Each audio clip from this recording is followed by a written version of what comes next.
11월 11일 화요일, 오늘 10% 이상 급등한 종목과 그 이유에 대해서 알아보겠습니다. 오늘 장은 오후 4시 키움증권 기준으로 코스피 지수는 0.81% 상승한 4106.39포인트로 마감했습니다. 외국인은 매도, 기관은 매수로 임한 가운데 개인은 매도로 대응했네요.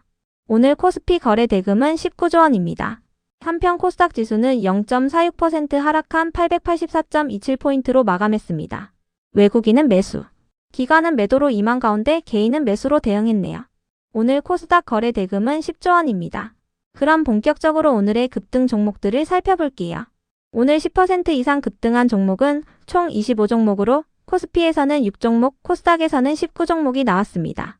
이 중 상한가 종목은 그린생명과학, 한성크린텍, 유니테크노, 이노인스트루먼트, 파로스아이바이오 5종목이고요. 오늘 하한가 종목은 제이스콜딩스와 오늘 E&M 2종목이 있었습니다. 총 25개의 급등 종목들을 한데 모아서 테마별로 묶어보니 4개 테마로 나눠볼 수 있었어요. 그 외 나머지는 개별 이슈로 오른 종목들인데요. 먼저 1번 바이오 테마입니다. 어젯밤 미국장은 3대 지수 모두 상승세로 마감했습니다. 미국 연방정부의 셧다운이 해제될 것이라는 기대감이 커지면서 3대 지수가 모두 상승세를 보였는데요. 미국장의 상승 속에서 오늘 국장도 상승세로 출발했지만 장중 상승폭을 반납하며 코스피와 코스닥 지수는 혼조세로 마감했어요. 이러한 분위기 속 중소형 바이오 기업들의 매수세가 몰리며 바이오 테마가 상승세를 보인 것으로 파악됩니다. 최근 하락장 속에서 바이오 테마가 해칭주로 부각되는 모습이 나오고 있습니다. 한편 오픈 AI가 건강관리 분야의 사업 진출을 검토 중이라고 전해졌는데요. 외신에 따르면 오픈 AI는 개인 건강비서를 비롯한 소비자용 건강도구를 개발하는 것을 검토 중이라고 전해졌어요. 이 같은 소식 속 국내에서 비대면 진료가 제도화될 것이라는 기대감도 이어지면서 의료, AI 및 비대면 진료 관련주들이 상승세를 보이고 있습니다. 박수현 수석 대변인은 지난 주말 국회 브리핑을 통해 그동안 시범사업으로 운영되어 온 비대면 진료를 제도화하기로 했다고 밝힌 바 있습니다. 이 중에서도 그린생명과학은 독감 환자가 급증하고 있는 가운데 세포배양형 백신 생산 기술을 보유한 사실이 부각되며 상한가로 마감했습니다. 이어서 파로스아이바이오는 언론을 통해 자사의 차세대 급성 골수성 백혈병 치료제인 라스모티닙이 세계보건기구에 등재됐다고 밝히면서 상한가로 마감했는데요. 라스모티닙은 현재 글로벌 임상 이상 진입을 앞두고 있으며 이번 등재를 계기로 개발과 상용화를 본격적으로 추진할 계획이라고 밝혔습니다. 다음은 이번 반도체 테마입니다. 미국 연방정부의 셧다운이 해제될 것이라는 기대감 속에서 어젯밤 엔비디아를 비롯한 미국의 주요 반도체 관련주들이 상승세로 마감했습니다. 특히 엔비디아는 미국 투자은행인 시티그룹의 목표 주가 상향 리포트가 나오며 5%의 상승세로 마감했는데요. 시티그룹은 엔비디아가 이번 실적 발표에서 장밋빛 전망을 내놓을 것이라며 목표 주가를 210달러에서 220달러로 상향했습니다. 엔비디아의 어젯밤 종가는 199달러입니다. 엔비디아는 현지 시간으로 11월 19일에 다음 실적을 발표할 예정이니 체크해주세요. 이 같은 분위기 속 반도체 기업들이 상승세를 보였습니다. 이 중에서도 한성크린텍은 지난주 삼성 E&A와의 공급 계약 공시가 올라오며 강세를 이어오고 있는데요. 이번 계약은 삼성전자의 평택 초순수 복합동 설비 공사 계약으로 계약 금액은 112억 원이며 최근 매출액 대비 7%에 해당합니다. 계약 기간은 내년 12월 31일까지입니다. 독립리서치 밸류파인더는 최근 삼성전자와 하이닉스의 공장 증설이 본격화되고 있는 가운데 한성크린텍이 내년에 추가적인 수주를 확보할 가능성이 높다고 전망했습니다. 이어서 CP시스템은 지난달 언론을 통해 자사의 로봇 케이블 보호 시스템인 로보웨이의 공급이 확대되고 있다고 밝히며 상한가로 마감한 바 있는데요. 오늘은 반도체 관련 기사가 붙어주며 강세를 보였습니다. 이어서 태성은 지난주 언론을 통해 국내 기업과 복합동박 소재 공급 계약을 논의 중이며 협상이 마무리 단계라고 밝힌 바 있는데요. 해당 계약이 체결됐다고 밝히면서 강세를 이어오고 있습니다. 다만 구체적인 공급 규모나 일정은 알려지지 않았습니다. 한편 DB하이텍은 어제 3분기 호 실적을 발표하면서 이틀 연속 강세로 마감했는데요. 전년 동기 대비 영업이익이 71% 증가한 805억 원을 기록했으며 이는 추정치보다 13% 높은 수치였습니다. 다음은 3번 2차전지 테마입니다. 미국 연방정부의 셧다운이 해제될 것이라는 기대감 속에서 어젯밤 테슬라를 비롯한 미국의 주요 전기차 기업들도 상승세를 보였는데요. 특히 테슬라는 중국에서의 차량 판매량이 26,000대에 머무르며 시장 점유율이 급락하고 있다는 소식에도 불구하고 3%의 상승세로 마감했습니다. 한편 미국이 에너지 저장 장치 공급망을 강화하는 쪽으로 정책을 재편하고 있는 가운데 국내 배터리 기업들이 전기차 캐즘에도 불구하고 구조적인 성장기를 맞을 수 있다는 전망이 나오고 있는데요. 내년부터 미국은 중국산 에너지 저장 장치 배터리에 대한 관세를 현행보다 대폭 인상할 예정인 만큼 국내 기업들이 반사수혜를 입을 것이라는 기대감이 나오고 있습니다. 이 같은 소식들 속에서 2차전지 기업들이 상승세로 마감해 주었네요. 이 중에서도 유니테크노는 이번 달 중으로 산업용 에너지 저장 장치 부품 양산을 개시한다고 전해지면서 상한가로 마감했는데요. 가정용에 국한되어 있던 제품군을 산업용으로 확대하면서 매출 확대를 기대하고 있다고 밝혔습니다. 다음은 4번 통신장비 테마입니다. 유럽연합집행위원회가 회원국들의 통신망에서 중국산 통신장비를 퇴출시키는 방안을 검토 중이라고 전해졌습니다.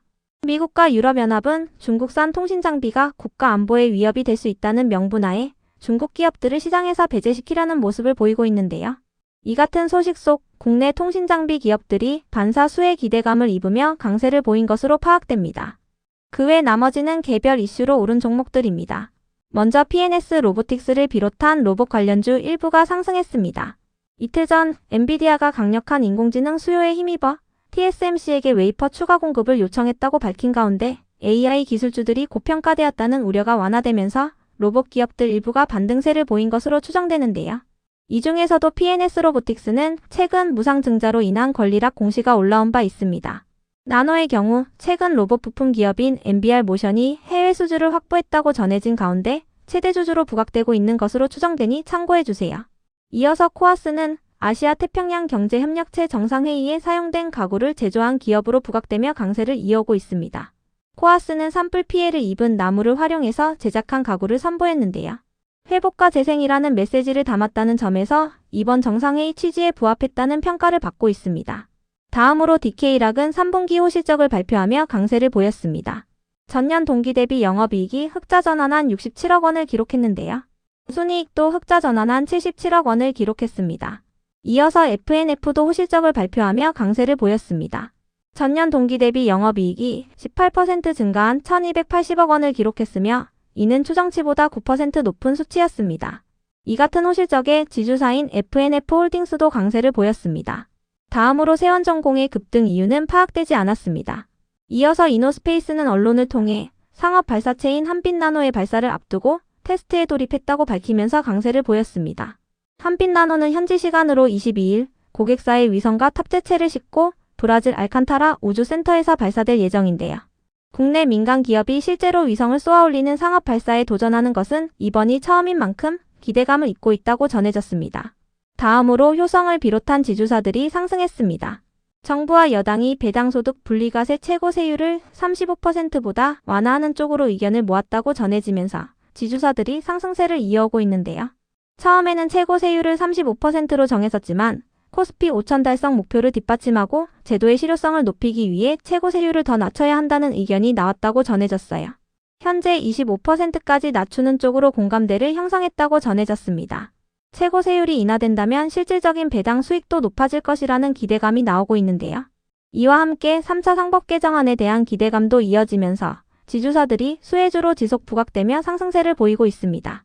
이어서 플리토는 최근 호실적을 발표한 부분이 지속 부각되며 강세를 보인 것으로 추정됩니다.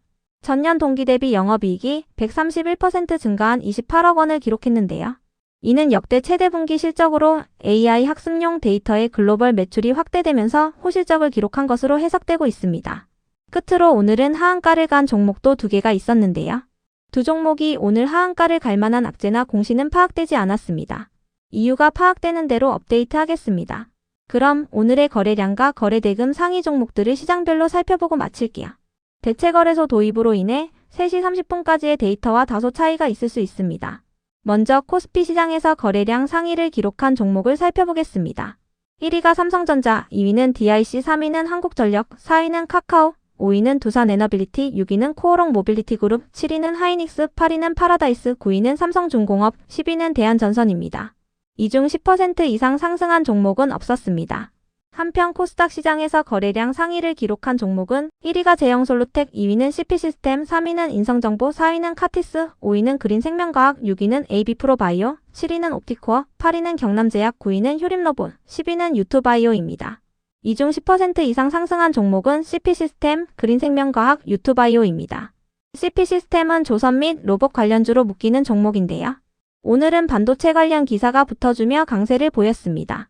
그린생명과학은 독감 확산에 따른 수혜주로 부각되고 있으며 유투바이오는 경영권 분쟁 이슈가 지속 부각되며 강세를 이어오고 있습니다. 다음으로 코스피 시장에서 거래 대금 상위를 기록한 종목을 살펴보겠습니다. 1위가 하이닉스, 2위는 삼성전자, 3위는 카카오, 4위는 한국전력, 5위는 두산에너빌리티, 6위는 네이버, 7위는 삼성 SDI, 8위는 APR, 9위는 SK스퀘어, 10위는 DB하이텍입니다. 이 중 10% 이상 상승한 종목은 DB하이텍입니다. 어제 3분기 호 실적을 발표하면서 강세를 이어오고 있습니다. 한편 코스닥 시장에서 거래 대금 상위를 기록한 종목은 1위가 에코프로, 2위는 이노테크, 3위는 G2G바이오, 4위는 알테오젠, 5위는 태성, 6위는 고영, 7위는 로보티즈, 8위는 파마리서치, 9위는 CP시스템, 10위는 노타입니다. 이 중 10% 이상 상승한 종목은 G2G바이오, 태성, CP시스템입니다. G2G바이오는 비만 치료제 관련주이며 태성은 국내 기업과 복합동박 소재 공급 계약을 체결했다고 밝히면서 강세를 이어오고 있습니다. CP시스템은 반도체 관련 기사가 붙어주며 강세를 보였습니다.